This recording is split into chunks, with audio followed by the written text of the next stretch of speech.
आज हम चेंज करेंगे वोल्टास के इन्वर्टर मॉडल स्प्लिट एसी की मोटर। आप देख सकते हो डीसी मोटर है, हम लेकर के आए इसको।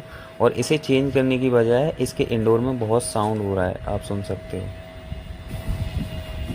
तो साउंड आपने सुन ही लिया। अब हम फटाफट से इसको खोलेंगे और इसके ब्लोवर के स्क्रू को लूज़ करके पीसीबी बॉक्स को हटा करके पीछे इसमें प्लास्टिक का एक कवर रहता है जो हमने निकाल दिया, आप देख सकते हो। और मोटर हमारी हो गई है अलग। अब हम नई मोटर को फिट करेंगे। तो जिस तरीके से हमने पुरानी मोटर को निकाला था उसी तरीके से हम वापस से नई मोटर फिट कर देंगे, आप देख सकते हो।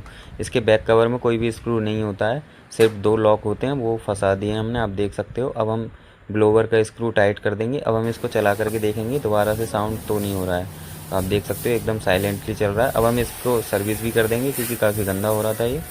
और आउटडोर को भी हम अच्छे से क्लीन कर लेंगे। क्लीनिंग का काम खत्म करने के बाद में एसी को स्टार्ट करके देख रहे हैं तो एकदम परफेक्ट काम कर रहा है। दोस्तों वीडियो अच्छी लगी हो तो लाइक शेयर जरूर कीजिएगा, चैनल को सब्सक्राइब करना ना भूलें।